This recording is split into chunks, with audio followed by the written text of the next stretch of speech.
Henri II, né en 1519, est le deuxième fils de François Ier. Il devient roi de France entre 1547 et 1559.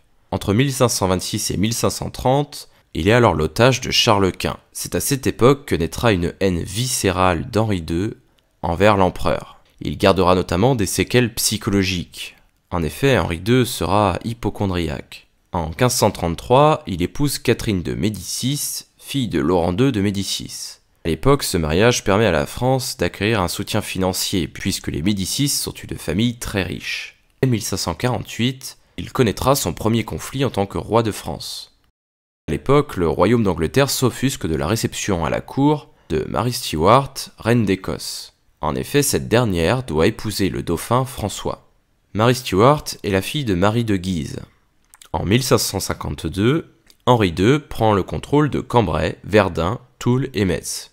Verdun, Toul et Metz constituent notamment les trois grands évêchés de l'Est. Ces territoires appartiennent à l'époque à Charles Quint. L'armée française est menée par le connétable de Montmorency et le duc de Guise. Cambrai, Verdun et Toul ouvrent leurs portes sans opposer de résistance. En revanche, ils doivent mettre le siège devant Metz. Le 16 janvier 1556, Charles Quint abdique en faveur de son fils Philippe II. La couronne impériale, quant à elle, est transmise à son frère Ferdinand Ier. Une trêve sera finalement signée avec le roi d'Espagne, qui va reconnaître les nouvelles acquisitions françaises. En 1558, le duc de Guise choisit de marcher sur Calais, qu'il enlèvera aux Anglais.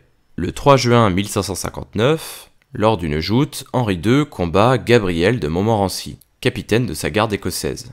Néanmoins, ce dernier va le blesser d'un coup de lance dans l'œil. Ambroise Paré va alors tout faire pour soigner sa blessure. Néanmoins, il ne réussira pas et le roi de France s'éteindra dans d'atroces souffrances le 10 juillet 1559. Son fils aîné, alors âgé de 15 ans, lui succède sous le nom de François II.